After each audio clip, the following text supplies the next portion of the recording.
Everybody come. Yep. All are there. Good morning,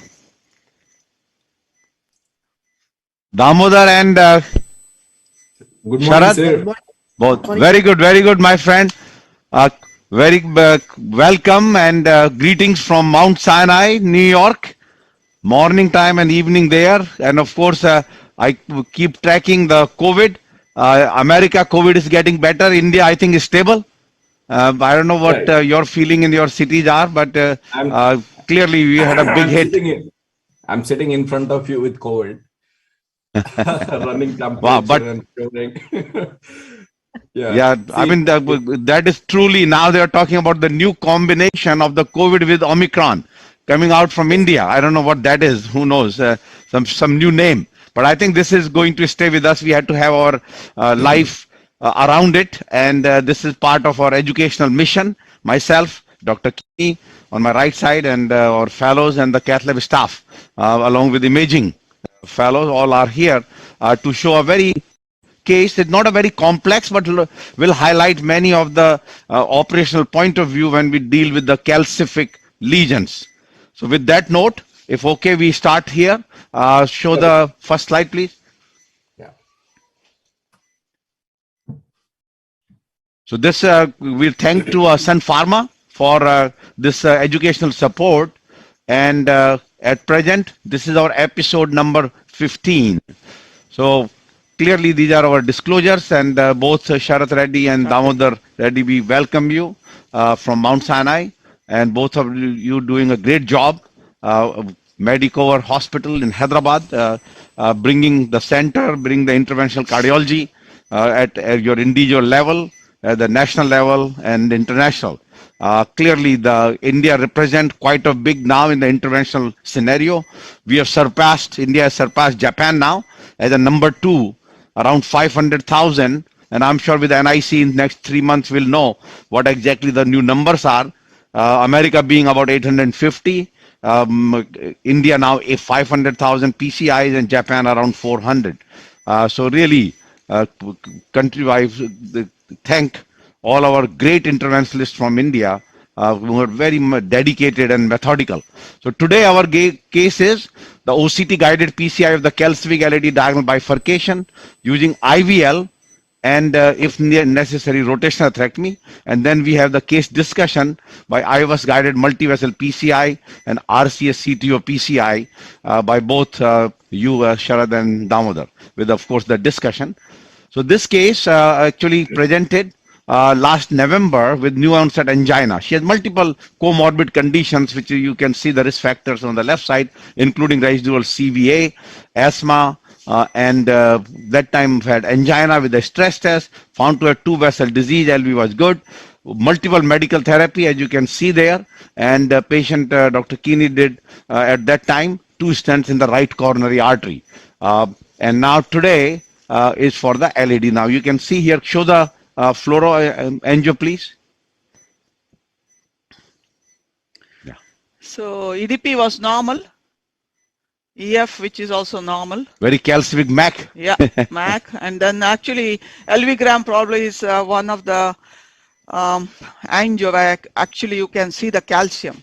So if you want to look at the calcium on the LAD, Yeah. You see proximal and mid. It's not tram track, but at least I would say moderate to severe calcium there in the LAD. And this is where we are with RCA. The stent looks good. And this is the left system, circumflex, which is non-obstructive. And this is where we are with the LAD. So before the dye goes in, you do see calcium in the LAD. It's actually, I would say it will be between moderate to severe. You yes, see not severe, both, not very, I still say since it's on the both the walls, and of course we'll do the OCT in this particular case, and then there is a diagonal, as you can see there. There are small diagonals though are irrespective. So second diagonal or main diagonal, we should call it D1. Is involved little about 70-80% at the ostium. Mid LAD, the segment goes through proximal to mid LAD, 70 to 80%, moderate to severe calcified, and we are ready to hear wire and do the OCT. So while getting ready, let me finish our presentation. Let's go back to the slides, please, while we will do the live OCT in this particular case. So as we mentioned that this is the case will be imaging guided complex stage PCI of the calcific LAD-D1 bifurcation using IVL. So this one we said that let's use the IVL as a primary modality, which is available now in India also, although cost is quite high. And then OCT we decide calcium is deep, superficial, nodule, and so.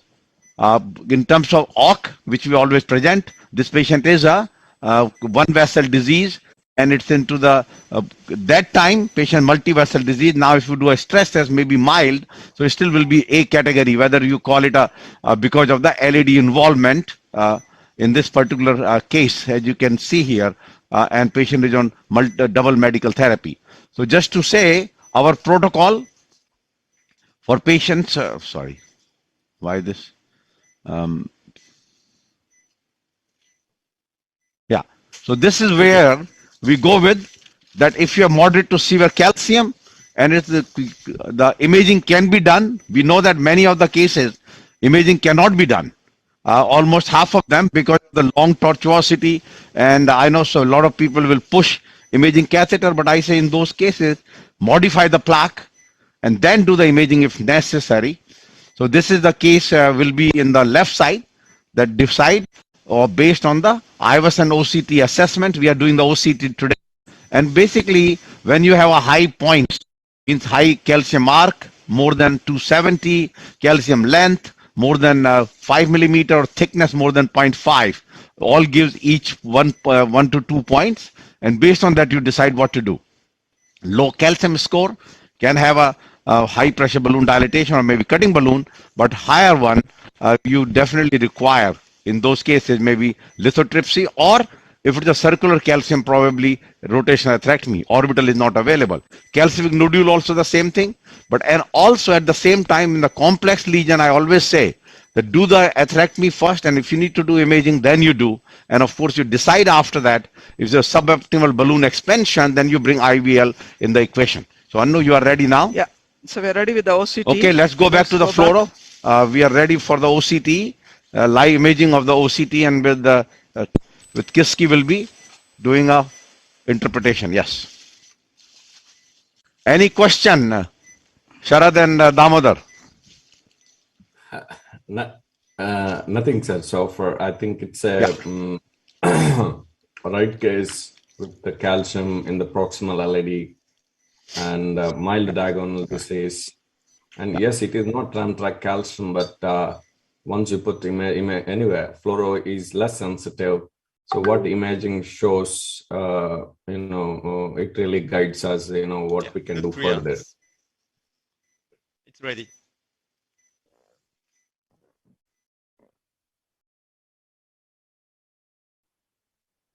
Yes, sir. Good image. So I'm checking.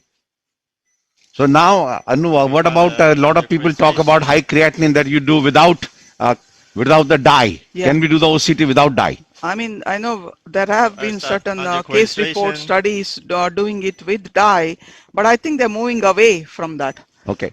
Since the image interpretation. Sorry, doing again. So, we will look at the creatinine clearance, and as long as it's above 60, we are able to do that. We don't have to do multiple runs. If you can do one pre for diagnostic and one post at the end, we should be okay. Okay. Okay. Let's Okay, do the Kiski, tell interpretation. us. Yes, Show the OCT. Yeah, You're doing the angiocorrelation. Have you got the image? Okay. Courage. Good correlation. I'll start from the distal part. Oh, this part not much plaque. This white dot is the cross section. I go to proximal. This is the level of the septal. I go to the proximal. Yeah, I can see the eccentric thick calcium and go to proximal. Yeah, this is the area. Yeah, this is the tell us what is the arc of calcium in this area and the depth, length, depth, and arc. Yeah, I can see the 360 calcium and the thick calcium. So 360? 360, yeah, and the depth is also more than 0.5. Okay. Yeah, and length. Calcium. Length, probably. Go to proximal. Yeah, here's also calcium. Wow. Yeah, here's also calcium. So yeah, length is also more than 5 millimeter. The calcium score is 4. So we need at least artery. So this is so score came out 4. Yeah. So now both Dr. Sharath and Dr. Damodar, in this case, having this information, the full calcific arc, our calcium score by OCT comes out to be 4. Should the question comes here that do we do atherectomy, rotational atherectomy, and then plus minus IVL, or just go with IVL and see? What would you do in your practice there? Since calcium here is looking, more of medial, if I am correct. So, and there is a good space in the coronary. So I think it's a reasonable idea to go ahead directly with IVL rather than doing, rotablation followed by IVL. What do you think? 3-5. Damodar, your point? Yeah. Yeah. I think I will be a good choice here. Okay, so I know that our usual teaching will be go with the rota and then use the IVL, but I think in this case is reasonable, knowing that the new technology which is simpler, can it serve the same purpose? So we'll go with the IVL, exactly that's what we announced. IVL plus minus rota. It would have been a very concentric or very thick calcium, more than 1 millimeter or so. What do you think, right? I mean, I think there's still not a 360 degree. Why we saying 360? I think it's about 300 degree calcium. Despite here is 360 saying exactly. Okay, this is 360. At the level of the diag. No, I'm just trying to see when we place the IVL. What is the vessel size? Because vessel size has to be 1 to 1. I think 3.0 will be good. Yeah, no, we are taking 3.5. No, 3.0 IVL. You want? No, 3.0. IVL, you have a 3.5. Yeah, this is 3.0. No, we can go. No, it's 4 atmosphere. No, but what is the vessel size there? Distal LAD is 3.0. Flux is 3.5. No, but at this area. No, see where you have 360 concentric. 360 degree calcium, that's where we need. So because of the calcium, we cannot see the EEL, but like here. And we can encourage our audience also to ask the question in the chat. 3.5. Yes, 3.5. Okay. 3.5. Okay. At the level of the diag, and that's where the highest calcium is. Okay. And can we take a 3.5 20 high pressure balloon also? I don't think. And then 2.5 cutting balloon? No, we should not go to the distal LAD after the diag. We do just the proximal that's part. fine. Yeah. So we decided now it's a 3.5. The cost is the same what there is. Equivalent, it's about $4,500 here also. About 3.5. It's about 3.5 lakh rupees there. Yeah. I have one question, sir, about sizing of the balloon. So are we taking kind of here? It's difficult to see EEM in OCT. Whatever sizing 3.5, almost it covered entire calcium from one end to the other end. So is it that how we size, or is it the distal reference with which we size? No. So I think the IVL is to be effective. You want to have a 1-to-1 sizing, and sizing at the site of the tightest lesion. Lesion, of course, the lumen will be much smaller. So vessel is 3.5, lumen is 2. So then you go with the 3.5, not go with the 2.0 IVL. So key the lumen at the site of your stenosis, because that's where you get the best with the cracking of the calcium and the shock you directly to the wall. Can you go back to that where we measured 3.5 or keys so we can explain again? Okay, so I show you that this is the tightest part of the. I mean, I decided based on the angiogram, but you can explain. Go back to that place and show that calcium arc. Okay. So arc is like here, like almost 360 calcium, and I will try to see that. Yes. And I also try to find a good lesion to see the EEL to EEL, but I cannot the concentric EEL. But here I can see the EEL like 9 o'clock, and this part I cannot see. But at least EEL should be acted behind the calcium. And here to here, the OCT show the length is like 3.6. So the vessel size is at least more than 3.5 at the tightest part. So what we'll do is we'll keep it 4 atmosphere only. We won't go to 6. Sometimes the 4, then you go to 6, rarely go to 8. But in this case, we'll keep it only at 4. And then we'll do the OCT after this to see that what the IVL has done. I know a lot of papers have been that it caused the crack in the calcium and so fractures, and so let's see. And the other reason where we went back to OCT and core-edge actually helps here to know exactly where we need to place, so that we should be done with at least 2, no more than 3 runs, so that we will not cause ischemia. Yep. So I'm going Okay. with the balloon at the level of the dial. Good. Okay. Crossed. Everybody agrees here? Yep. Okay. Okay. Go up 4 Okay. atmospheres. I'm going first. 3, 4, 3 is 4. good. Yeah. 4. Okay, there you are. Okay, good. You Go. start. Go. Press. Okay, keep pressing there. I mean, I can tell you this, the way they simplified IVL. Okay, we so probably need it has more. cracked. Yeah. Okay. You did not. You have to document. Huh? Yeah. You want to go down. No, but we have to go back again, just same place. Yeah. Yeah. I'm going again, 4 atmosphere. And then we have to pull back. Yeah, now opened up, die nicely. I Go. don't need. The more simpler, this kind, I know many companies are involved now to coming up with a new IVL type of device, Okay, software. done. Down. Then we pull back a little bit. Now there are some PVCs which is not uncommon. That was reported, although you know, harmful, which even in the trial disrupt to CAD3. Okay, Go. you see it. 4. Keep it 4 only. Yeah. It's open nicely. Your balloon ready, right? Yeah, good. And then we put a fielder and 2.25 cutting balloon on the side branch. Good. Do you need to do proximal? No, which one? Here. Then we have to put a stent until there, right? Okay. No need. There is no moderate. Yeah. Up to the Was first there a subtle. disease? Okay. So Yeah. there was definitely. So going again 4 atmosphere here. Okay. Go. But you have to pull back then. Okay, stop. Yeah, there's definitely a calcium. See that? Preventing the balloon expansion, even proximally where there looks like a 30% lesion. On the OCT, where's the proximal edge of the normal part of the vessel? So Is like, it at the level of the first before septum? before the first septum. Okay, It's there? good. Yeah. Going up. Sir. You could feel that. Okay. Yeah.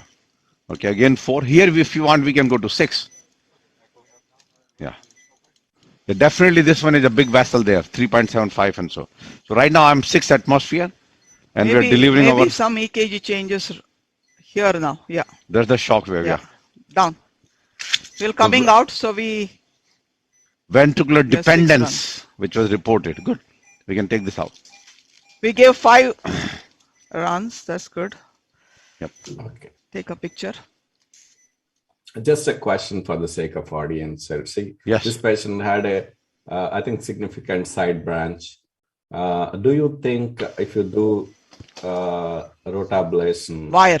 does it help anyway in reducing the diagonal osteal compromise?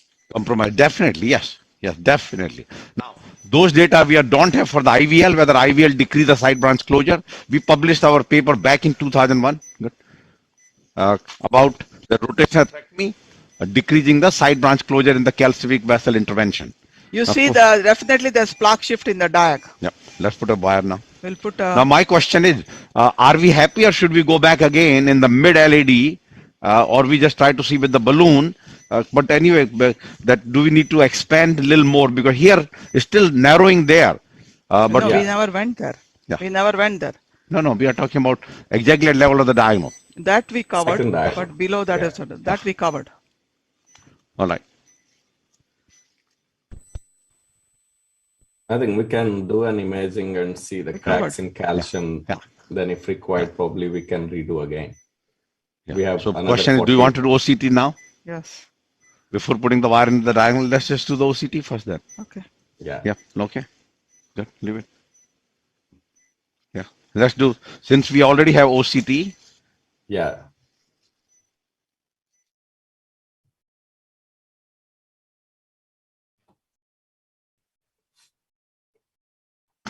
All right.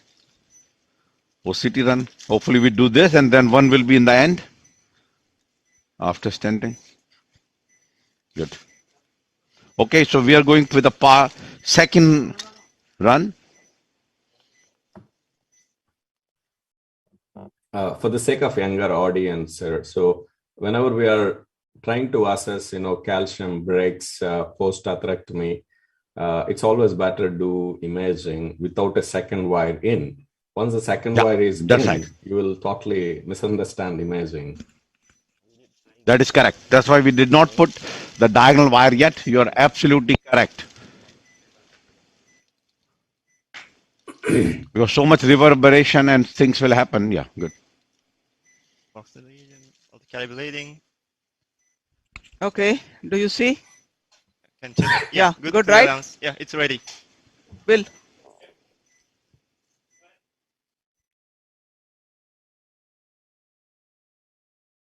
Yes, good image. Yeah, I can even see the clock. This fast pullback. All right.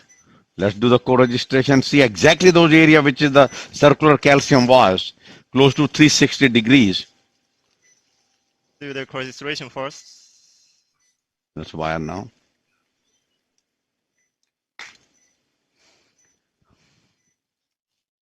But you read this first. Yeah. Let's see exactly what has happened there. So we can see pre-post or no? No, but let's see this one first. That have we decreased the depth of the calcium? No, or have we created any fracture? Yeah. Have we cracked? It looks definite fractures are there. So show that. Just one moment, please. So now co-registration doing. Okay. Please wait for co-registration. Wow.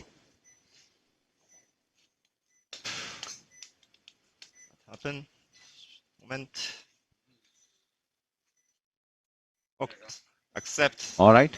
Yeah, I'll show you the from the distal. Oh, yeah, wow. This is the not calcified part. Go to proximal. Yeah, I can see the like a lot of dissection. This is the border of the calcified plaque and fibrous plaque, and go to proximal.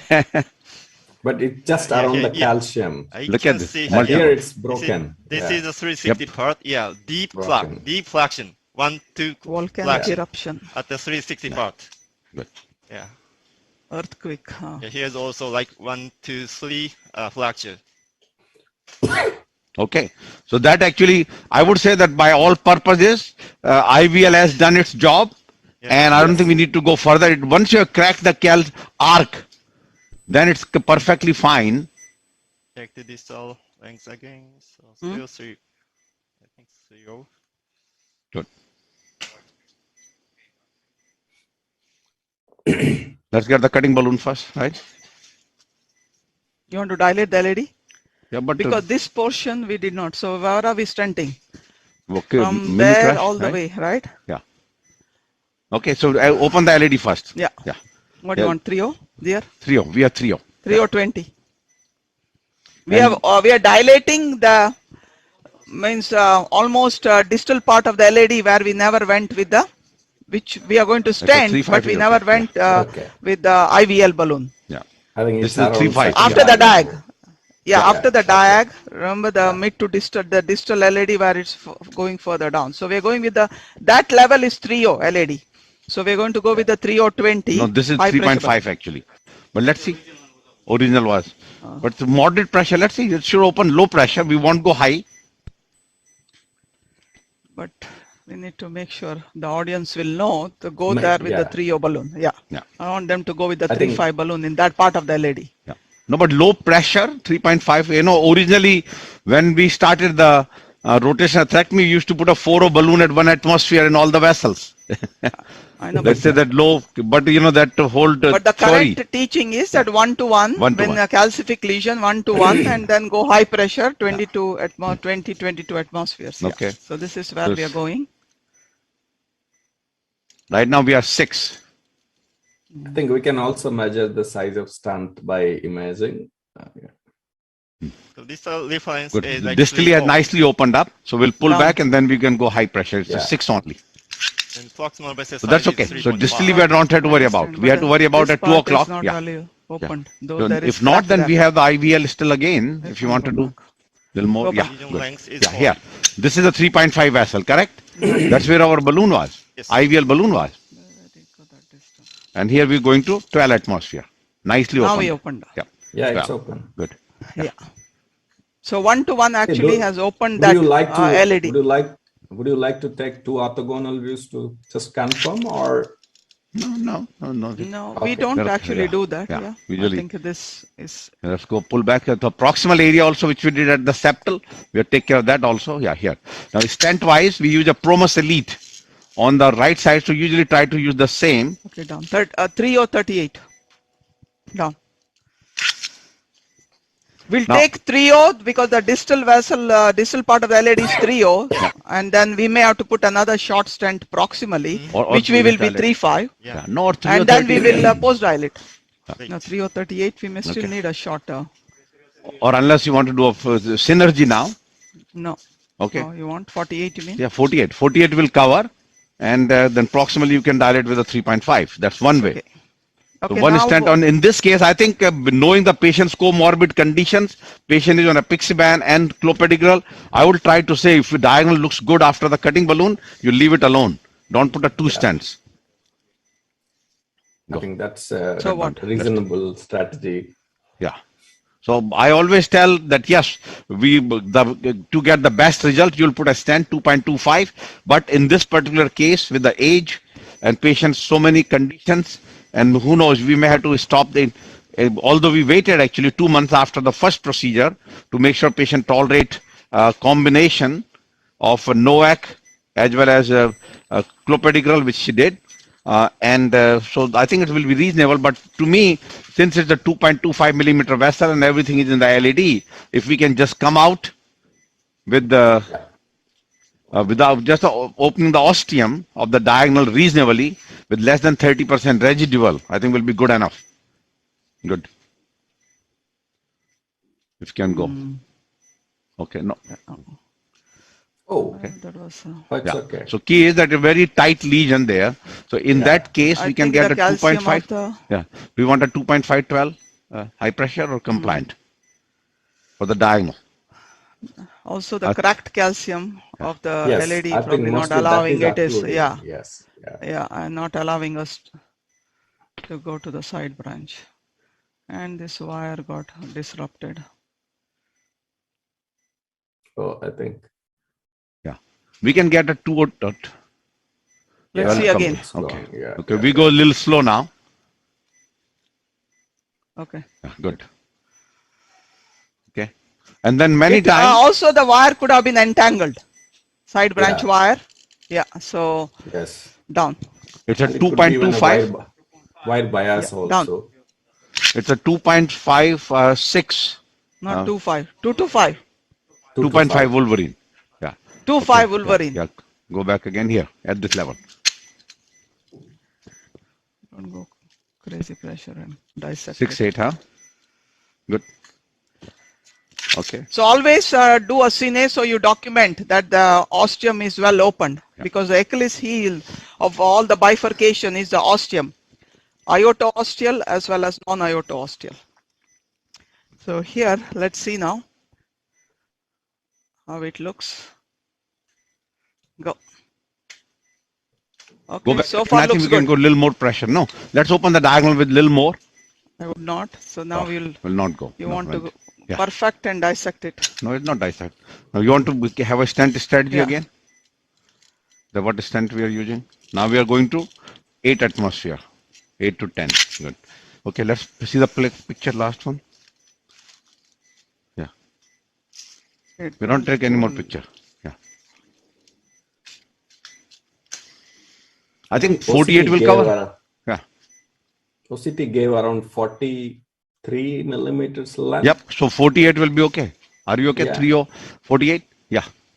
Approximately 3.5 Huh? post-dilatation. Yeah. Distally That's 3. right. Exactly.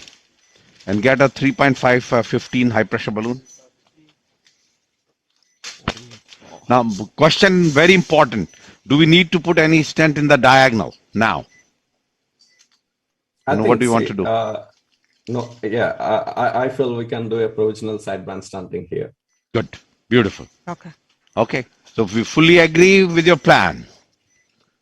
It's out. So again entangled. I think this wire is out. The wire is out, then leave it. entangled. Leave it right now. Leave it. Because putting it may cause dissection. We may be not needed at all. Okay. Leave it. Leave it. Yeah, so the wire entangled quite a bit happening in this vessel. Calcific, not uncommon, despite having a 7 French guide catheter, which we have.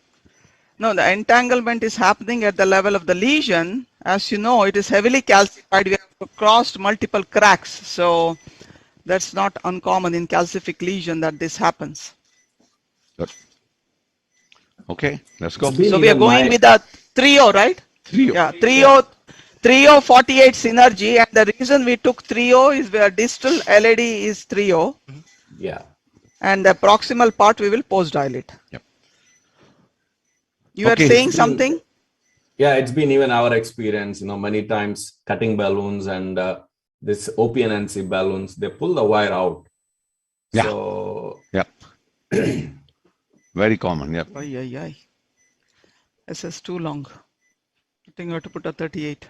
Yeah, we can go to 38. That's fine. Go back to Promus 38. Look at Yeah, this. it's very Way too long. Look at that. but I think, see, Take but a Sinai. OCT sh- Rekha, take Sinai. OCT I showed don't know what OT she told. 44. OCT said 42 millimeter, 42. No, no, no. Yeah. This is too Yeah. long. Yeah. Number to Okay. number is 42. So Distally also, SS, we are like so message a little bit. Yeah, we don't need, no, 10 38. millimeters. Promus 38. No, they should come out. I don't think we should put that long. This is like 10 millimeters distally that we don't need the. Okay. And that area was completely normal. After the Yes. second diagonal, that area was completely normal. So I think that's okay. We go back to 38, and the 38 is same Promus Elite. That's what we used, as I mentioned. You on said a 43 on the OCT? Normal to normal is like 42.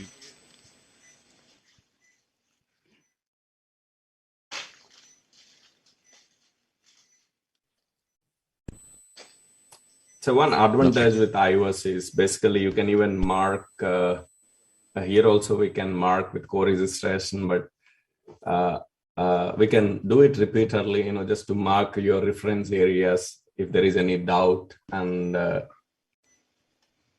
and then to take stent. And if need to be, we can put a short stent proximally. That's no problem. Yeah. 8 I think millimeters. we are so, good yeah. here. Yeah. 38. You want to take a picture? You're Okay, go. Okay. No, we are Everybody absolutely agrees? okay. Yeah, 38. We Yeah, don't yeah, think it's we fine. don't need any It's more. fine. Yeah. Okay. Okay, we are going up. Going up to 16 atmosphere. No, distal is not. There's no 14, 16. 14. 3-0. It's a 3-0. Down. 3O, it's a 3O stent. Yeah. I Yeah, know. which is fine. Too big. No, but you have the vessel that way, no? Okay, 12 atmosphere now. Okay, down. Get us a 3.5, 20. We have it. right? We have it, Okay. yeah. 15. 3.5, 15 I have. Because remember, for just the proximal segment 3.5 we do, but we got 15 here. Okay, take a picture. Okay. Let's see what So, the fate of the yeah. diag. EKG looks good. Okay. So Pre- far, so good. That's We are saying pre and post looks so good. Yeah. So question Looks is very important. Lot of people will try to do FFR, and this we are not needed. We learned that from the DK Crush DK Crush trial, actually 6. Right? So basically showing that the FFR guidance of the side branch doesn't help you much, and you just decide based on the angiogram or EKG changes. If subtotal Yeah. patient has EKG changes, chest pain, that case you go back. Otherwise leave it, because biggest price. No matter what you do, kissing balloon and so, you do destroy the architecture of the stent, the struts. Maybe a little, polymer injury. So I try. We more and more data have come that unless necessary, don't go after the side branch. Yeah. And in the last side branch, you go with the planned 2 stent strategy. I'm going Okay, up go. now. Yeah. 18. Can we ask our 34. imaging guy to show osteal LAD whether to really stunt it or leave it? Yep. Okay. Oh, Few millimeter back. this case? Yeah. Yeah. See this the case, osteal? Yeah, Okay. good. OCT show the calcified plug at the osteal, but it looks like the area is like around 4. Okay, good. Down. So Maybe MLA we is can 4. defer the osteal. What is the MLA there? So like here, so this is, I can see the circ Okay. from 2 o'clock. Go to We'll little do bit the more. OCT now. Yeah. Yeah, like this. Yeah. Like 3.5 or something. So the 3.5. osteal LED. Nice. Yeah. So far so good. So LED is only 3.5 ostium. Osteal LED. Yeah. By OCT. So there's no, I think. Let's do guideline. the OCT again. Yep. Let's do the last part of the OCT. Okay, if you're done early, Hmm? go. Leave Don't it. need to continue. Yeah. Good. Huh?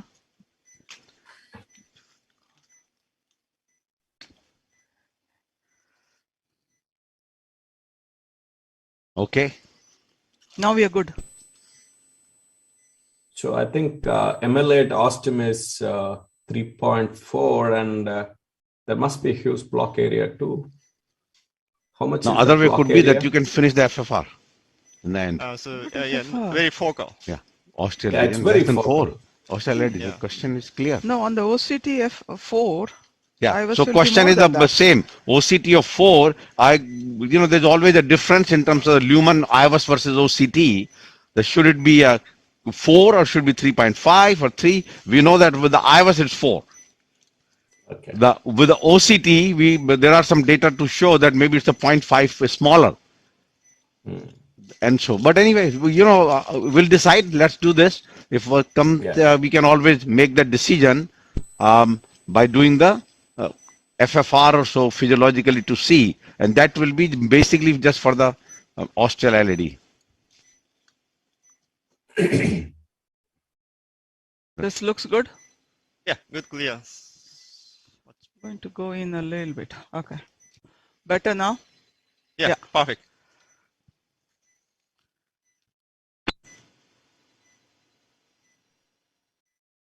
Yeah, great image. I think angiographically Yeah, it looks I very would good. leave that LAD alone now, Don't touch because it. remember, Yeah. more you do, then you start having some plaque shift in the left main into the circumflex. This I would definitely, I don't think even we need to do FFR here. No. Okay, but let's see our stent I think it's things. Yeah. perfect. So I check detail. Okay, let's read we'll take a picture in the caudal view. So this is the distal edge, and this is the proximal Wait one edge. second. Let's take a caudal picture, then we'll come to already you. took it out. I check first the proximal edge. Guide is out. Yeah, normal position, No. really expanded. I think proximal is perfect, and through the stent, yeah, really expanded, And go You to the have distal edge. good lumen areas. Yeah. Yeah, great. Yeah. And There distal is edge is also no complication. Okay, there ready? is some malposition that is expected at the sites of calcium to normal vessel overlap.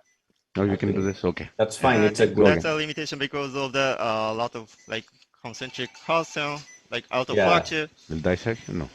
Where? Almost, I think, Ostial. well LAD? opposed. No.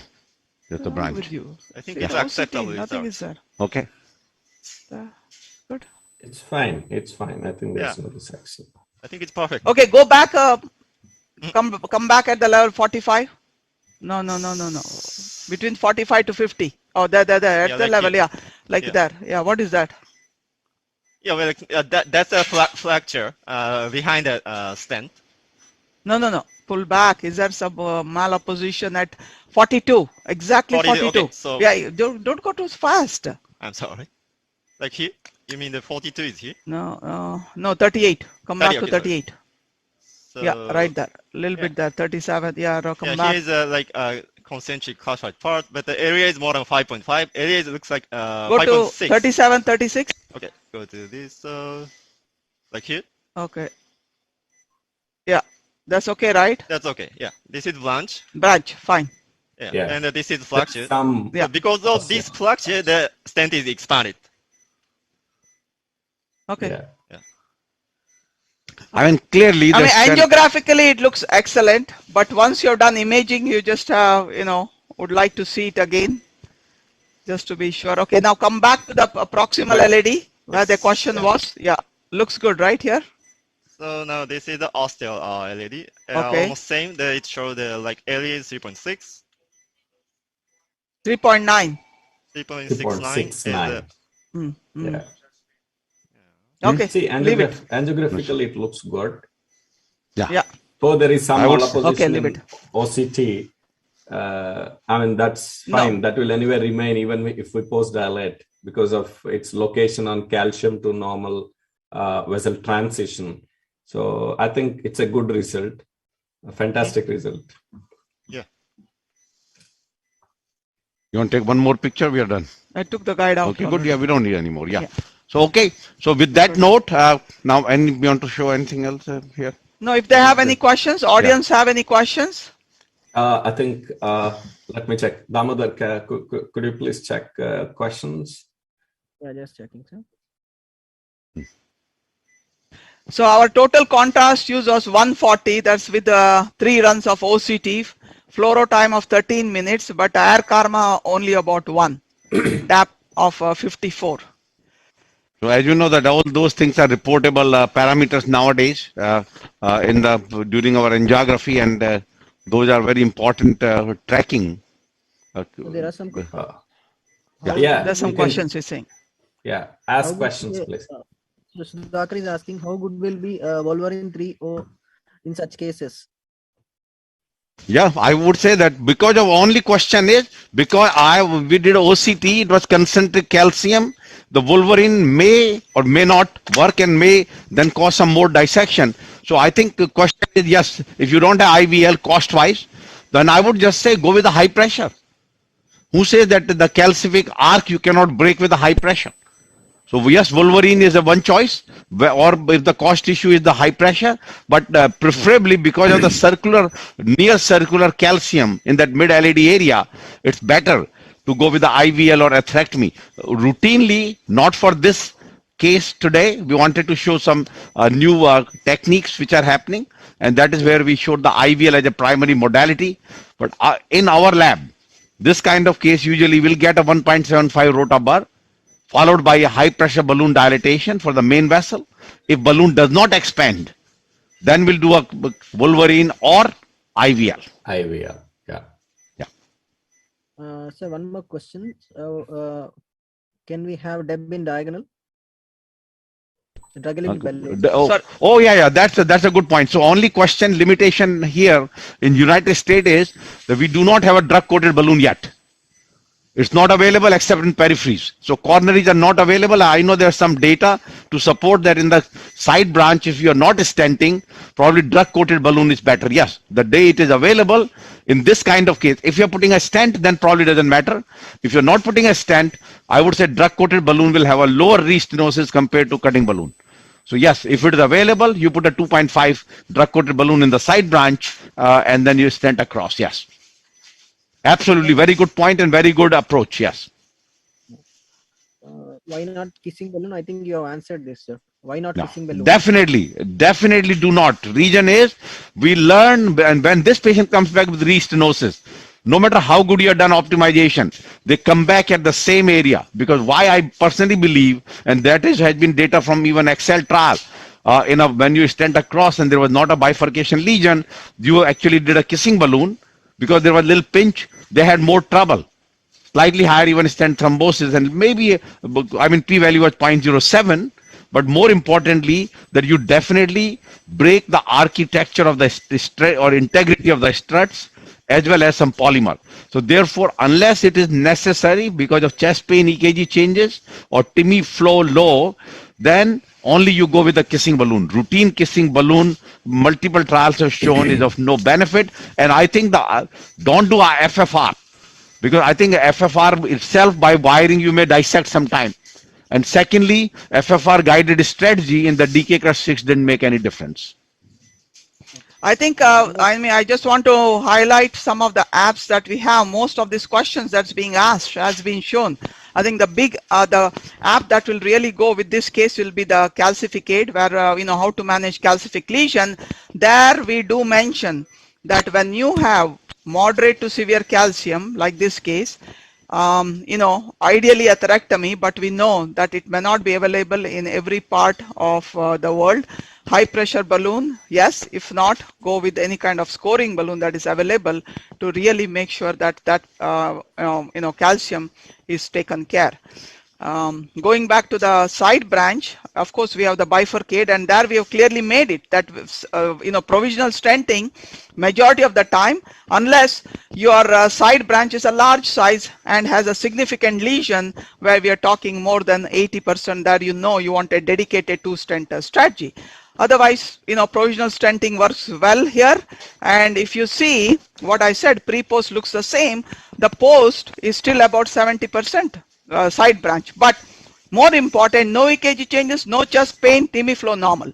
So we don't need to go back We already saw wiring the side branch had some issues, and even after stenting we may have issues of wiring of the side branch in this particular case. So if those three criteria are met, you don't need to go back to the side branch and kiss. Dr. One more question. Dr. There was a third question, yes. For rewiring of side branch, which type of wire should be preferred? Yeah, the wiring of the side branch, what we used here today is a polymer jacketed fielder wire. We have other app for that, the guide wire app, saying which wire should go for the side branch. Ideally, so though there is some controversy that polymer jacketed hydrophilic wire should not be used for the side branch, it's the use of which is easy to get into the side branch. Majority of the time is the fielder, whisper, which are all polymer jacketed. It is polymer jacket as well as hydrophilic coating. When you have the hydrophilic coating, it's much easier to get into the side branch. If there is, tight lesion, heavy calcium, difficult to get, rarely we go with the stiffer wires, which are the specialty wires that are used for CTO, so that you can make some different special curves and get into the side branch. But majority of the time, workhorse wire, whatever your workhorse wire is for the main branch, and the fielder whisper for the side branch. And you can jail them. So there is another question is that can you jail the hydrophilic wires? Answer to that is yes. We are done in thousands and thousands of cases without any problem. No. So you can definitely it's not coming soon. the jail, whether hydrophilic or non-hydrophilic wire, and make sure careful that wire is not looped. Second, you are not in the radio opaque portion of the wire, because then it will have a tough time to pull back, can create a trouble. And rarely, if there is a problem, you can advance the balloon to the proximal part of the vessel and to pull the jailed wire. But jailed wire comes very easily. I know there are some papers to show that a hydrophilic wire may have some coating removed because of some damage occurs, but I think that's more of a theoretical. We have never seen a practical issue. And jailed wire in our lab, in let's say last 20 years, we have done maybe 20, 30,000 times wires have been left. Many times 2 wires have been left behind the stent struts, but they come out without any clinical problem. Or maybe if you see under the electron microscopy, you might see a little damage, but no clinical event. Yeah.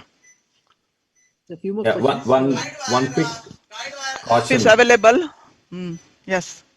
Yeah, one quick caution. In this part of subcontinent, reuse is another thing. A reused hydrophilic wire is always dangerous to jail. Most often it happens, that coating will go off in a reused wires. Yeah. Yeah. So no, but again, there are some literature also. This question comes all the time for the hydrophilic wire, and I said that yes, I am aware of the literature. There was a paper about 2 years ago in JACC Intervention, looking into the coating issue, and particularly if you use a used wire, maybe a little different. But I can tell you that particularly us in our lab, we do not ever hesitate to leave the hydrophilic wire in the side branch, and that is supported by the clinical results that we never had any trouble. And I can tell you, I think we showed you Complicate. So this Complicate is a web app where all the complications of the cath lab have been discussed with case studies. We have over 700 angiograms, okay, and cases, the various complications that we see in the cath lab. And one of them is, breaking of the wire in the coronary arteries. When do they often break? Very rare when people have done rotational atherectomy with the wire in the side branch, but more often is putting your workhorse wire in the side branch, jailing it in a calcific lesion, and then when you're trying to remove the wire, we have that case study saying that wire will break. So that's why I think having experience and having done so many thousands of cases, that we have no hesitation in using polymer coated jacketed hydrophilic wire. It's very easy to use. Leave it in the side branch and they come back easily. But workhorse wire, which is usually BMW run through, when you leave in the side branch and later on when you're trying to remove it, there have been cases where the part which is the dark portion of the wire, that often breaks and stays in the side branch. Would you like More to of the guide wire is in the guide wire app. It's we have website also. You can go there. There are over 130 coronary guide wires that are available, and the properties of these guide wires and when to use a guide wire in which particular kind of cases, everything has been discussed there. So it's a great educational apps that we have created, and they are free to be downloaded. Yeah. So I think it's a great demonstration of calcium and the strategy, how we have to use a strategy based on OCT. So yeah, Damodar, any more questions? Yeah, a few more, sir. In OCT, how to differentiate between plaque shift versus side branch occlusion? So if you really have to understand, can you go and show the diagonal? We have to. So ideally that is angiographic diagnosis. If you really have to understand what is happening in the side branch, there's two ways of knowing it. You have to do the OCT of the side branch, so which we don't want to do it, but there is a software. Do we have the software here? No, right? No. We don't have. They have not incorporated the software. There is a way to understand. If you see here, 3D OCT reconstruction, and we have done our trial, orbit trial, to understand what happens to the side branch ostium after you're done a main vessel intervention. So here he's trying to show you the side branch, right? Yeah, so just a visual. Yeah, just a visual thing, and you can see that there is a flow in the side branch, right, Casey? Yeah. You agree that? Open, not yeah, tight. on FOSS you can see that there's a flow. If there is no flow, you see, I don't know, right there, you can see that it will be covered with a flap and stent struts. Yeah. So that's how you can make a difference on the OCT. But we have given them the recommendation, the 3D reconstruction of the OCT it's offline. They have to do it online so that these kind of questions can be answered. If you do a main vessel OCT, can we predict side branch closure but just by looking at the main vessel OCT? But I think this is for right now. This is what we can make. We can analyze. Based on that, you see there's a flow. There's no flap or stent strut in front of the side branch. We can show the slide also. This one is just an orbit FFR. Yeah, you where have we that? looked into it. Yeah, can show the slide. So key is that the 3D, does help to see. Show the new one, which I just gave you. Just to say that we have, very methodically, we have studied this aspect of the side branch, predictors of side branch closure, and what to do. And of course, the debulking definitely cause less of the plaque, the shift, and so. Huh? I gave the key. The key is saying. It's on the key. Where's the key? Any other questions? Meanwhile, I just now to he's where's the key getting now? a I slide just up. gave you. Damodar, Yeah. One thing, what should be the size of the balloon in diagonal if you do kissing? Is it 1:1 or it is 70% size of the diagonal? Ideally 70% for the size of the diagonal if you're doing the kissing. Yes. Next, show the next one actually. Yeah, here. Next one. Yeah. Now go back. So this is the one, the side branch, predictors of the side branch closure. So two things we did. One was orbit FFR. That was a different study. I think we don't have the slide yet. So this is predictor of side branch closure. Yeah. This was based on the OCT study where we did provisional stenting, like this case, and then we did analysis of which side branch closed, and then we based on the OCT, what's the criteria we came up was that when you have a plaque, not here. So one good thing about calcium, I mean this question was asked in the beginning of the case, that if we had done rotational atherectomy, the chance of a side branch occlusion is lower. Why? Because we know you have circular calcium, which is moderate to severe calcium. So you see the rotabar just goes around getting rid of the calcium, and major of the calcium particles is going to go downstream. That's the known mechanism. But when we are doing balloon and cracking, exactly what IVL did, it cracks, okay? There could be the crack, and by dissection of the main vessel and little plaque, which usually could be anything, could be calcium, could be lipid under the calcium, that will shift into the side branch. So exactly what we saw here, not calcium, but if it's a lot of lipid in the proximal area of the side branch. You see the main vessel? In the main vessel, there's a lot of lipid, and when you're ballooning, that can get into the side branch, and that is what this paper that we did said. And then we have the orbit FFR, and basically showed, so provisional setting FFR we did on this particular case, after rota or cutting balloon PTCA, and then side branch compromise occur in 16 cases, and then the FFR we did because of some were gone, so in those cases we left it, and this was the finding. So this was offline analysis that we did, exactly which we me and Kiski were trying to analyze. That you see that area, that's the side branch ostium. So if your area was anything less than 0.33, then the side branch was compromised. And why we know the side branch of compromise? If you see their ROC curve was significant with 0.76 millimeters. So that is one thing.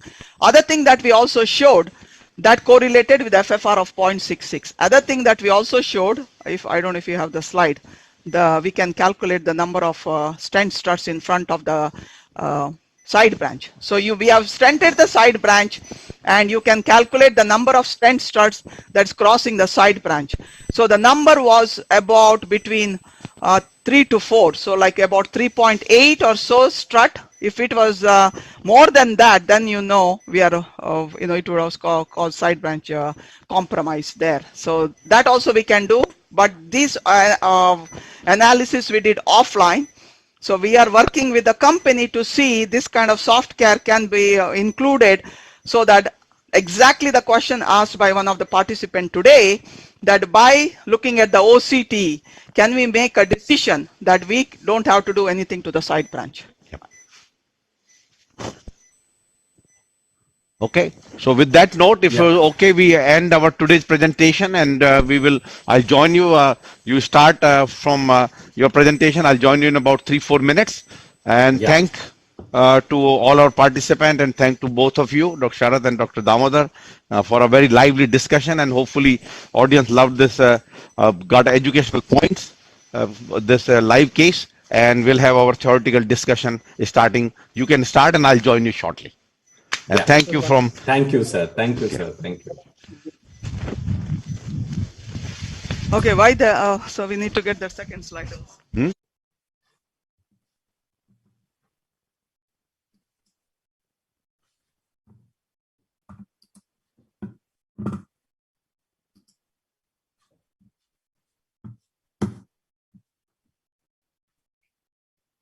Damodar, I think you can present your case, right? Yes, okay. Introduce case. Yeah.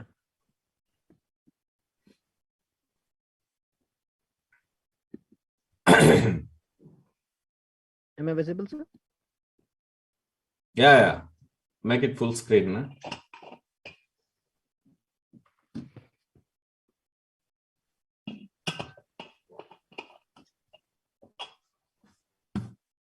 Can I go ahead? I think, please go ahead. Yeah, good evening, everyone. I'm Dr. Damodar Reddy, consultant cardiologist in Medical Hospital High Tech City, working with Dr. Sharath Reddy, sir. Today we are going to discuss a case of OCT-guided multivessel PCI with RCA-CTO PCI. I'll be discussing the clinical details and the angiogram and the plan. Dr. Sharath Reddy, sir, will be discussing regarding the live in box case. So coming to the clinical history of the case, it's a 55 years old gentleman with class 3 F1 angina since last 3 months. And he had worsening of angina presenting with rest angina for last 3 days. And when he came, we tested as troponin, it came positive. And he had good LV systolic function. With the background history of chronic diabetes and chronic hypertension, he was never a smoker. And his creatinine was 0.9 with EGFR of 94 ml per minute. This was his ECG, and you can see there are some mild T inversions in the LAD-D and AVF. Otherwise, it is unremarkable. This echo was showing no RWMI, good LV and RV function with normal valves.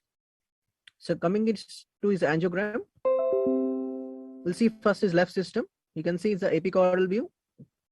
His left main was normal, and you can see there is tight, almost 90% tight stenosis in the proximal LCX with the post-stenotic mild dilatation followed by plaque. And this epicranial, you can see clearly there is a proximal and medullary significant disease. And you can see distal RC is filling retrogradely from the left system. And when you notice the LAD, you can see there is a small ectasia versus occluded, possibly occluded diagonal versus ulcerated plaque here.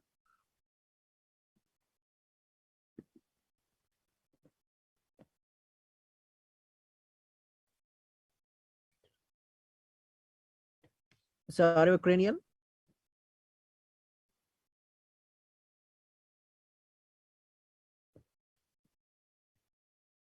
Levocaudal, again confirming the tight LCX lesion and retrograde flow into the RCA.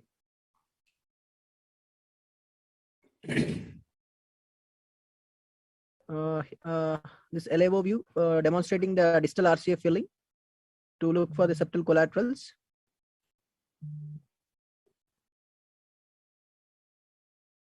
You can see clearly there are good septal interventional collaterals filling the distal RCA from LAD.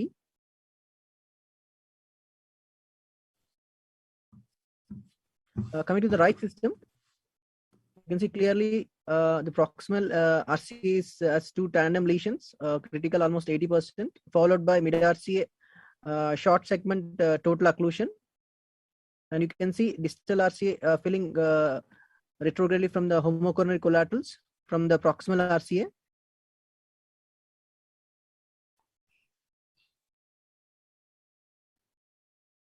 You can see there's a good distal target.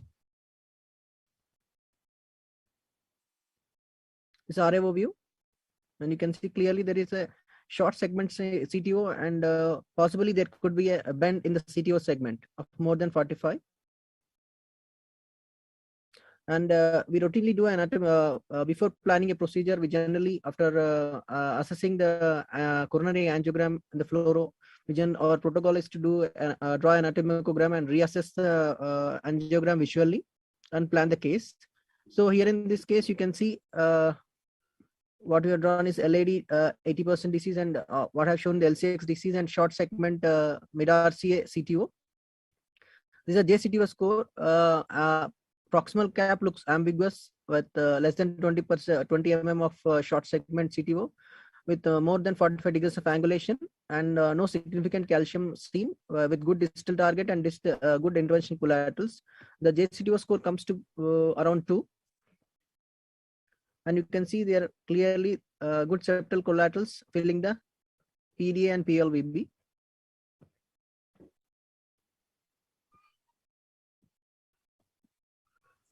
As I discussed, this is a JCTO score of around 2.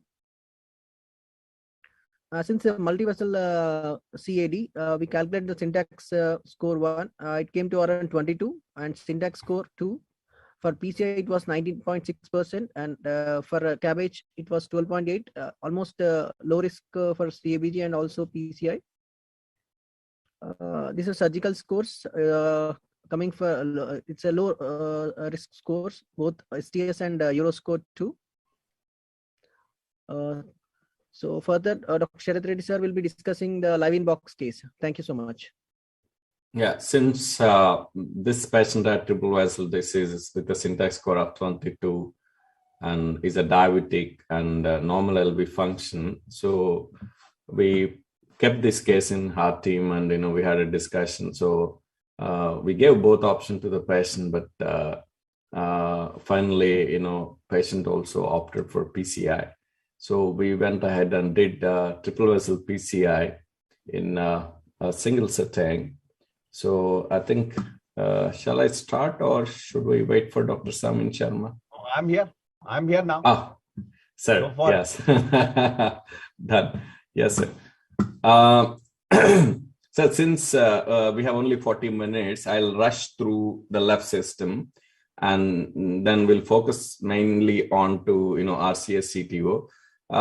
Before starting, probably for our viewers' sake, we can also discuss which vessel to attempt first, RCA or LAD in this, or left system or RCA in this patient. Sir, any inputs from you, sir?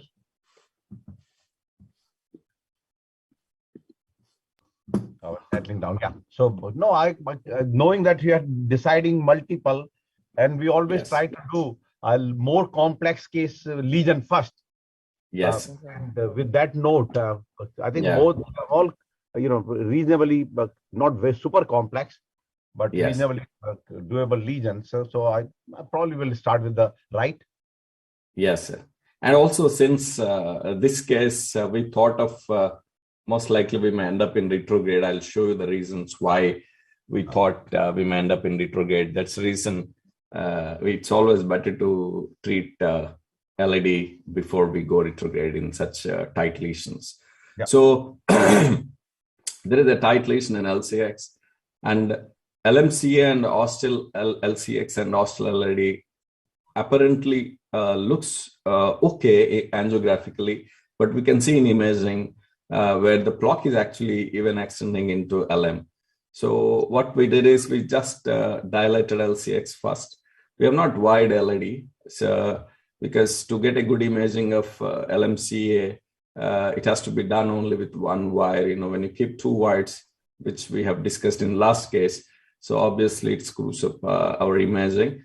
So we did IVUS from LCX after pre-dilatation with a 2.5 balloon. So though it is not equivalent to the size of LCX, we can see this is IVUS from LCX. We can see there is calcium here nearly around 320 degrees. Yeah, so, and we can see this is a dense plaque. No, but you need to share the screen. We are not seeing the angio. Oh, see, it's a IVUS, sir. IVUS image is playing, no? Oh, no, they were not. I'm sorry. Okay. So earlier playing, but not at this time. Not able to see your video. Yeah, now. Yes, now we are seeing. Yeah, good. Yeah. So now it's okay, sir? Yeah, very good. Right. Yeah. Yeah. So, yeah. So we did IVUS. So we can see this is LCX IVUS. So there is a calcium here around 320 degrees, and you can see the length is overall length of the plaque was around 32 when I took from ostium. Yeah. But when I see ostial area, so ostial area was quite good. It's like 7.2 mm square, though the plaque area was around 60%.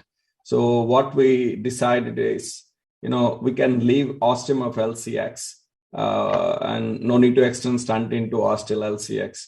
And then we started wiring LAD. Because if I have to extend LAD stent into ostium, then I would stunt LCX first and go to LADC. It's based on which vessel to stunt first. We'll decide where stunt has to be extended into ostium. So that's the whole idea of doing imaging from both vessels. So we wired LAD and we did IVUS. You can see this is the IVUS. Yeah, we can see here. So I'll pause for a minute. Probably you can see here at 3 o'clock in LAD. So there is an attenuated plaque which is well visible. I think between 1 to 4 o'clock. So 1 to 4 o'clock. So it's an attenuated plaque. So, and these are the plaques which are quite dangerous, which can produce, it could be a necrotic core or lipid-rich plaque, which may produce, no flow after stenting. So generally, we try to avoid doing too many post-dilatations in this area of plaque. So this is the IVUS. So in the interest of time, I'll just push it. So pull it. Yeah, and I'll show LMCA because this is something which plays a major role in my stenting strategy. You can see here. So this is an LAD-D. Yeah, this is LCX joint. Yeah, this is LMCA, this LM. So we can see the area is almost 10.8, but you can see the plaque is extending. So there is a 58% of plaque area. Here it's around 8.4, and there is 59, nearly 63% plaque area. And you can see here, so it's been, 8.8 mm square and 65% plaque area. So overall, MLAs are good in LMCA. Yes, though plaque areas are a bit more, we decided to go ahead with stenting ostial LAD. We can see when we look at ostial LAD area was like 4.2 with a plaque area of 70. Probably, yeah, you can see here. So this is 4.8 is the ostial LAD, and there is a significant plaque area, so which is quite well visible. So looking at this, ostial LCX is around 7.2 mm square with a plaque area of 60%. Ostial LAD is 4.8 with a plaque area of 72%. We decided to extend LAD stent into ostium, and that is the reason we decided to stunt LCX first, followed by LAD stenting. So yeah, I'll just move on to one graphic, which this is all LMCA and this LAD. Yeah. Video is playing. I think there is some technical. No, it's a slow. Yeah. So this graphic, which clearly shows, sir, are you able to see the graphic, sir? Absolutely, yes. Yeah. This shows all distal differences. My main interest area is the ostium and LM. So as I already mentioned, lumen areas are quite good. We decided to leave LMCA, and ostial LAD plaque area is 72% with MLA of 4.8. We decided to stunt from ostial LAD, and LCX there is almost 7.1 mm square with a plaque area 60%. We decided to stunt LCX beyond the ostium. So yeah. So that's what we decided with imaging, and then we went ahead. Yeah. So this is LCX stent. I believe it's 3.521. So Giant's expedition, So we stunted LCX, and then we optimized LCX lumen areas with the 3.5 NC balloon. And we can see now comes the lumen areas after post-dilatation. We have good lumen areas.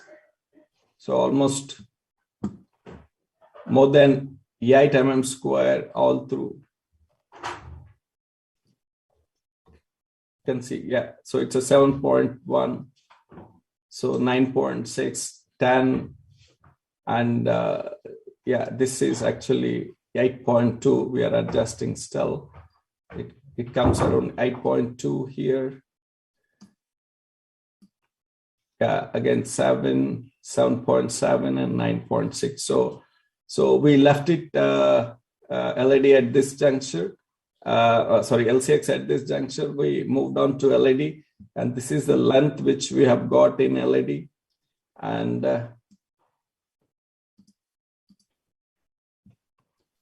And the distal difference was like 2.7, 3.1. It's around 2.9. So we took a 3 stent, I think 340i, since the length is nearly 42 millimeter. I'll skip this. Yeah. And yeah, so this is 348 stent. So one advantage with IVUS is we can truly locate ostium by keeping IVUS and giving an injection. And then we position stent exactly there. That's what we have been doing since last couple of years. So quite often our landing zone at the ostium is quite favorable, you know, when we take it with an IVUS. So we deploy it with the same technique. So putting the reference of IVUS above, and then we optimized it proximally with the balloons, taking according to image guidance. I think proximally we dilated with a 3.5, and at the ostial area we also dilated with a 4O balloon, and distally we dilated with a 3 balloon. So this, I think then we did IVUS. Yeah, I think these are the IVUS areas. So we have got good IVUS areas. It's more than 7 mm square throughout, and the distal difference was around 6.4. Yeah. And this is LMCA. Yeah. So this is a final angiogram of left system post stenting. So showed good result.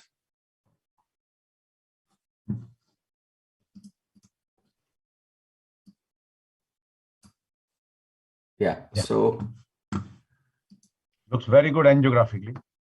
Yeah. So then we moved on to right coronary artery CTO. So we took AL of this is what happens, once you put EBU in left system and then take AL, AL always pulls your EBU out. So we can take an RAO view and push AL down and then, try to engage. So that technique really helps. So that's what we did here. So then, yeah. So yeah, we took a dual injection. So this is, I think for all youngsters, this is the norm where we have to start CTO. So you can see it appears like a very short segment CTO. When you look at the proximal vessel of RCA, proximal RCA, proximal to CTO, I paused it. There is a lesion here. There is also lesion here, proximal to the proximal cap. And we can see this is a PDA. And the PDA entry into right coronary artery, the angulation is quite abnormal. So whenever we go retrogradely, the wire always goes into, the PLVB. It's difficult to direct our wire, into the proximal RCA. So that's one challenge. So it's not a good angle for a retrograde. Anyway, we have a good vessel here. So, and and there is one branch, small branch here. So it appeared it's a short CTO, but I'll show you during the course of CTO what problems, I faced. So in this case, as the proximal cap is pretty clear, it's not ambiguous, and the distal vessel is also quite good. So it's a good case for antegrade wiring. So there is a good entry point, where I can start my antegrade wire, and there is a good distal target, where I can end. So we thought of going ahead with antegrade wiring. But before starting my wire escalation, I would obviously open these two lesions which are present in the proximal RCA to make my job easy in the due course of procedure to send guideliners, if at all, if I need externalization or any ADR if I end up. So what we did, we took a workhorse wire, we dilated with a 2.5 balloon, so both the lesions. So, and then advanced corsair into the proximal to the proximal cap, and took an injection with corsair and retrograde. Now you can see actually there is coarse ambiguity here, so which in fact I underestimated before I entered this case. So in RAO, there is a clear coarse ambiguity, which truly I underestimated. And yes, okay, so we started wiring. Yeah, my wire escalation, the first wire is generally we start with Gaia 2. So this is the Gaia 2. So, but despite spending, good amount of time, the wire didn't progress beyond this point. Since I had a doubt on the vessel course, the course looked ambiguous. I felt, this penetration wides sometimes, they create problems. So that's the reason, I moved on to Pilot 200 because it was not available. I took a Gladius wire, which is almost equivalent to a Pilot 200. So we took a Gladius wire and we tried advancing, Gladius wire. But even that didn't get advanced, we were just stuck there. So it looked, it's a highly calcified lesion. And the proximal cap is not giving any scope for these two wires. Gaia 2 is like 3.5 grams and Gladius is almost similar tip load. So neither wire is progressing. So that's when I decided to escalate it to Gaia 3. I think this is Gaia 3. So normally from Gaia 2, generally we take, I'll go to Harnett wire because we're going to Gaia 3, it's only like a 1 gram increment in the tip load. But in this case, as the course was ambiguous, I didn't want to take, Harnett wire because these wires, unless you know the course, we shouldn't use it. So we took a Gaia 3 and in fact, it progressed a little bit. So yeah, it just made a little bit progress. You can see, yeah, so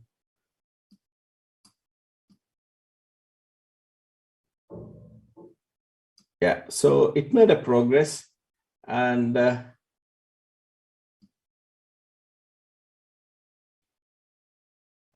yeah. So it made a progress. We can see here, and yeah, we do inject and see now. Yes. So, but if you see, the course of the wire, it was quite, different when compared to the location of the, distal vessel. So that's what.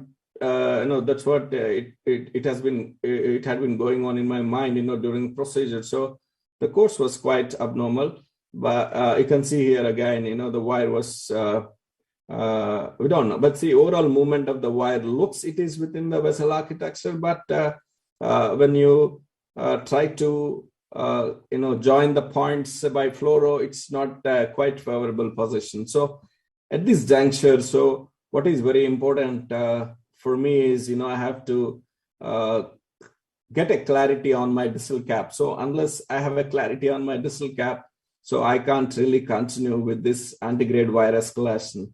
So that's when, we decided, we have to go ahead with retrograde.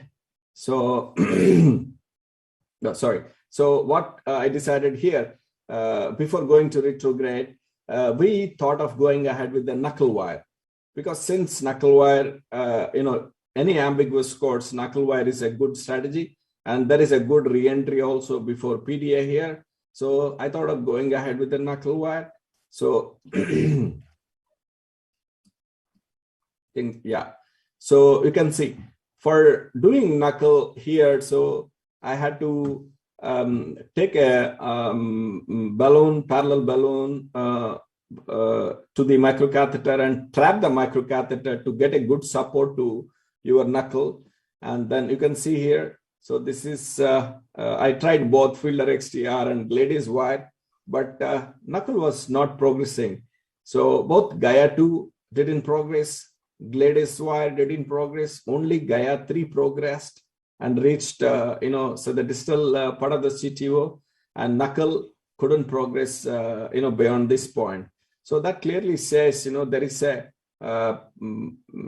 there must be some calcium in the proximal cap, and it's very hard proximal cap, probably. So since I'm knuckling, within the lumen, it's not I entered into the subintima before starting knuckling. So we can see here, knuckle didn't progress. So since this attempt of ADR also failed, then I decided to go ahead with retrograde strategy. So yeah, so then what we did, yeah, so and from here, so we started our retrograde. Yeah, okay. Yeah, so this is a cyan blue wire with Caravel 150 microcatheter. So, and we positioned the microcatheter into, so yeah, the septal which I wanted to see. This septal is beyond my LAD stent. So it's beyond my LAD stent. So we have not jailed this septal. Yeah, you can see, not that, yes, that one. Okay, so, and it's a CC2 collateral. Yeah, so this is a septal, so which we wanted to traverse. So this is a Caravel 150. And then, we took shots, microcatheter injections just to confirm the course of, collateral. And then we switched to a cyan wire. So this is cyan wire. So cyan wire, we went with directed tracking. It's not surfing because it's a CC2 collateral. So you can see how it's just going. See, there are definite loops within the collateral, but so if you spend time on wiring without much push, with each systole and diastole, wire keeps progressing. So that's what happened here. It progressed, and I think slowly it entered PDA, without much difficulty. See, we crossed a septal within probably 2 minutes time. So I'm advancing, Caravel just to take support for my wire advancement. So, but always try to keep, microcatheter beyond 5 millimeters from tip, so that your wire won't damage your collateral. As you go closer to the wire tip, your tip load of the wire increases, and tip load is like around 0.6, 0.7. So when you take your microcatheter close to it, it will increase by, at least 2 steps up. So you can see there are a lot of loops, and which we are observing in between. And yeah, you can see here. So yeah, we nicely crossed collateral. Yeah. Okay, so then we advanced our Caravel catheter, microcatheter, Aldous 4, yeah. So we advanced Caravel microcatheter, and you can see how the wire is going quite easily. And you can also observe wire is just going into PLVB. which we told in the beginning. So this angle is a quite bad angle. So to divert my direct my wire into the distal RCA. So, but what I wanted here is I want a clarity on distal cap by retrograde injections. So that's a main thing, which I wanted, because that clarity I was not getting by non-selective retrograde injections. When I put a microcatheter close to the crux and do inject, then obviously I'll get a good, distal cap visualization. Now you can see, yeah. So I can see the vessel close to the distal cap, which was not quite well visible before. And also when I'm injecting from, retrograde vessel, entire vessel architecture is actually disturbing my eye. Here it's quite clear. So I'm only injecting to the spot which I'm interested in. So nothing else is disturbing my, vision. So then we restarted antegrade wire escalation. I directly took Gaia 3 since Gaia 2 and Gladys didn't work in this case. Yeah, so this is a Gaia 3 wire. You can see, if you look at the course of Gaia 3, the course was actually similar to what I went in the first time. So the problem was the first time I didn't have the clarity on the distal cap, because of which I couldn't advance this with this wire. Because if you don't know where your distal cap is, distal vessel is, you tend to just perforate the vessel with these wires. So it should be only directed tracking, with these wires. So yeah, so yes, you can see now. So the wire went in the same direction. So as I went in the beginning, and while advancing my wire, see, we keep injecting, just to, yes, now we can see it is quite clear. So there is a nipple visible at the crux. So, and my wire is onto that nipple. So now it is clear for me. And yes, and the movement of wire is also good. It is within the vessel architecture.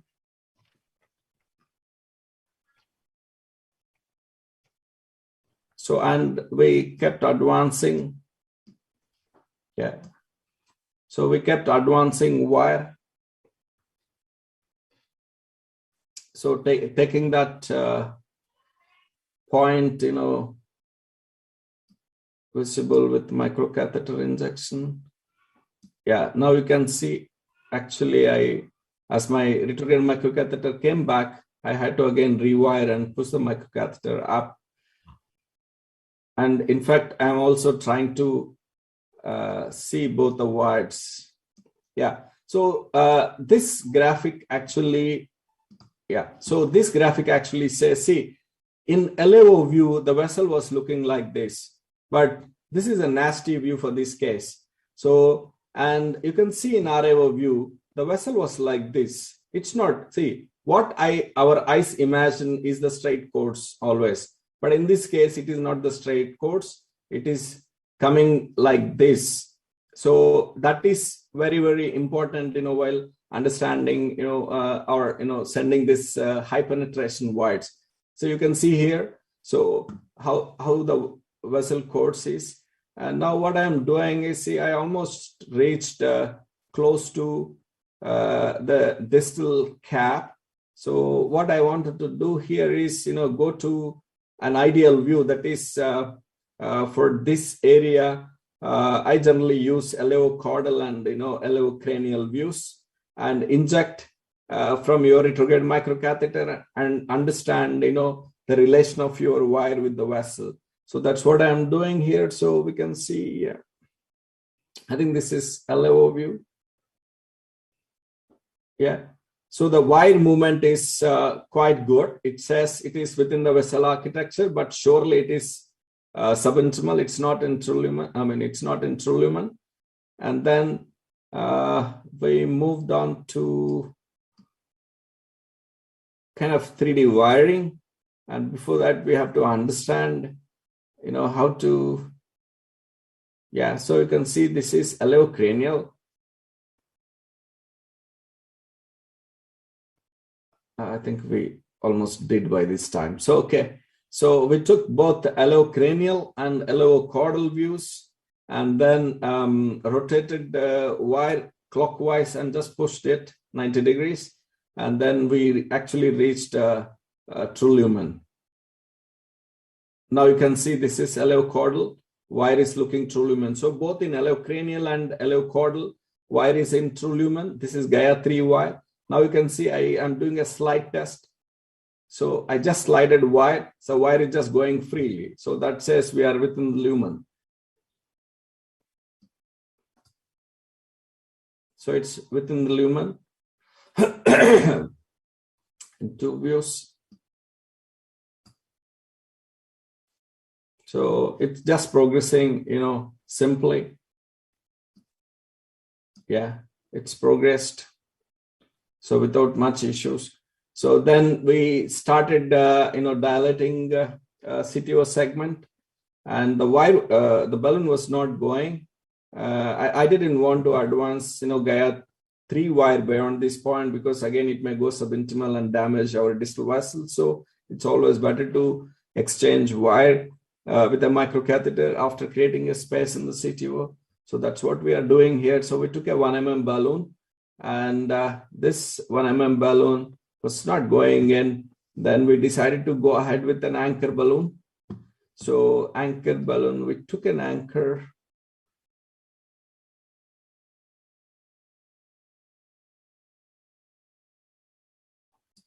Yeah, so I think we took an, yes. So we took an anchor. So this is an anchor. I think it's a 1.5 mm balloon. And then we advanced. You can see here now the balloon actually reached the distal part of the CTO. And we dilated. And then we exchanged the wire to Workhardt's wire through Corsair microcatheter. You can see this is a Corsair. And this is the Workhardt's wire, which is advancing, quite nicely into the distal RCA. And then I think the rest of the job is simple, but yeah. But very tremendous job, very tremendous persistence and guiding with the, I think one of the key was your injection. So the Carval in the retrograde channel. I mean, that was really telling where it is. So this was very remarkable. How the patient tolerated, this must be a few hour procedure. I think it took us around, the whole thing is around, probably around 3.5 to 4 hours, sir. Yeah, right. So he's a young guy, 49-year-old. So we didn't have much problem.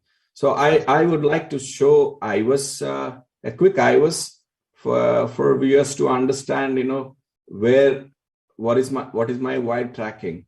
So yeah, I'll just show the initial part of IVUS and then we can directly go to the optimals. Yeah, you can see here. So yeah, it's a PLVB. We are in true lumen. Yep. And you can see this is PDA at 2 o'clock. And now you can see, I think I'll just stop. Yeah, you can see at 2 to 3 o'clock, there is a true lumen. Actually, this is a compressed true lumen. So PDA is coming from true lumen. Proximal to PDA, I re-entered into the vessel. That's where, we did 3D wiring. So this is, true lumen, and my IVUS is actually in the false lumen here. So I can show, it's a very short segment subintimal course. You can see still at 2 o'clock, it's a true lumen, which is compressed. So true lumen, which is compressed. Yeah, now we came back to true lumen again. So it's around 8 to 10 millimeters of false lumen, and rest all is true lumen. And you can see the calcium, the amount of calcium. So which makes us understand, why Gaia 2 gladius and ACL didn't work in this case when I tried going through, true lumen. So, and with IVUS, this thing, we decided stent sizes, everything, and then we went ahead with the 328 millimeter stent distally. Since I re-entered before PDA opening at cracks, I'm sure PDA won't compromise in this case, but there is a small branch proximal to the PDA which would compromise, which we are aware, but it's a very small branch, we decided to leave it. Yeah. And next stunt, we took a 3.5 38 millimeter covering an entire proximal lesion. And yeah. So, and then we did IVUS. Based on IVUS block areas and lumen areas, we optimized, stunt with multiple balloons. So distally 3 balloon, middle 3.5, and proximally almost 4 balloon. So optimization done with IVUS sizing.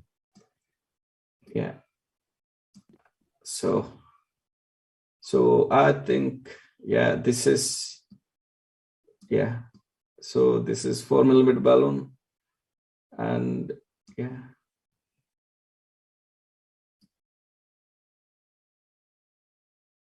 Yeah, so this is IVUS. I think we have got a good MLS throughout. So we have got good MLS, and then probably I'll show you check angio. You can see here, final angiogram.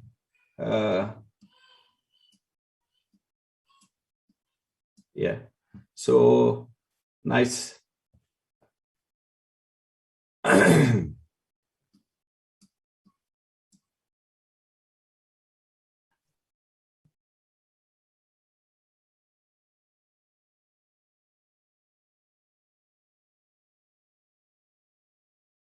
Yeah, so this is a final result. So PDA is intact, but the small branch which was there before has gone, which we anticipated. Yeah, but the rest of the distal circulation is filling quite nicely, and stunt expansion is quite good. So yeah, so once we confirmed good lumen areas with the IVUS, then we moved on to left system. So in this case, basically, yeah, I have to remove microcatheter. So you can see here, this is a microcatheter which we pull back, pull microcatheter back, and yeah, so we did a check injection, make sure collateral has not ruptured. We have not caused any damage to collateral. Yeah. So collateral is nice. So, and in this case, because since there is a stunt and a donor vessel has a stunt, it's prudent to do an IVUS before coming out. I have a couple of cases where we did retrograde through stunt in donor vessel. We might end up in dissecting vessel at the end of the stunt because of the shear stress which we are going to create while pushing our microcatheter. So that's why always it's important to check distal stunt edge. So which you can see here. Yeah, you can see here the distal stunt edge is perfect. So there is no issue with the distal stunt edge. And the second is we should always see even proximal stunt edge because in the process of pulling retrograde microcatheter back, we might end up in sending our guide deep into the donor vessel stunt, which may damage stunt strut. So we have even checked that, and then I think I think that's, and so it's all fine. So the stunt expands, the proximal stunt was good, and the distal stunt edge was good. So then we left it there. Yeah. This is the end of my case, sir. Beautiful. Fantastic. So no, the last, we just need to see the last picture, right? On the left side? Because I have not done, I think. Because we did IVUS, so IVUS was fine. We just left it. Yeah. No, but this is Sharath and the great team. I mean, this is a phenomenal results of very complex intervention, and step by step guiding with the imaging and persistence, and come with the great results. So this has been a great day. I hope our audience, everybody else, learned quite a bit from both the case in box as well as the live cases and the rest of the discussion. If I don't see any questions further in the chat, and so our this seminar continues. Number episode. Yes, Yep. some questions in chat box, sir. Yep. Go ahead, Damodar. Yeah, Dr. Uday Shankar question is, how can you say which one is true and which is false lumen in the IVUS? So yeah, I'll just probably I can even take back my video and show them. See, normally we have to see only one lumen. Okay, so it's like one circle. So if you are seeing a circle in a circle, so that means, you know, and your IVUS is actually in one zone, the other circle is on the other side. So that second circle is nothing but, generally it will be like a, you know, kidney shaped this thing. That second circle is nothing but, you know, your compressed true lumen. So yeah, I can show here. You can see here. So you please concentrate on, yes, you please concentrate here. I think you are able to see my arrow, Damodar? Yes, sir. Arrow is, yeah. So see, you can, this is my IVUS. This is my IVUS lumen, right? And this is the other lumen. Actually, this is the original true lumen. So we have, yeah, you can see. So there is a good, you know, speckling which is visible here, and it's almost a circle in a full circle.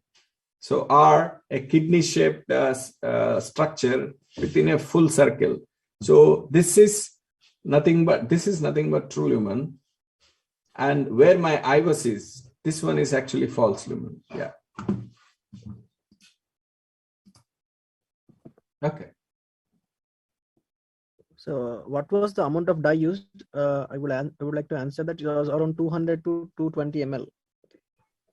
So in this case, as we don't have a retrograde route, because the retrograde wire was actually not going into the distal RCA, we had to use more contrast. Otherwise, it would have been over less than 100 ml. Yeah, because I have to keep injecting, you know, through the retrograde system to understand my wire relation to the distal vessel and do wiring. So that's when, you know, we end up in more contrast. Yeah. And also it was multivessel. So yeah, it's a multivessel. Yes, of course. Yeah. Okay, beautiful. Any other questions left? think, Okay. yeah, So that's it. Sir. we can stop the screen share. As I mentioned, excellent teaching points made at every step on this live in box case. Phenomenal. Definitely, you know, need to congratulate Sharad and team. Thank you, sir. Beautiful and good. So we come to the end now. Our next live webcast will be on February 18th, same 8:30 from Sun Pharma. 8:30 start, and usually goes about 1.5 hours, 90 minutes or the plus, and so. But really point some educational key points.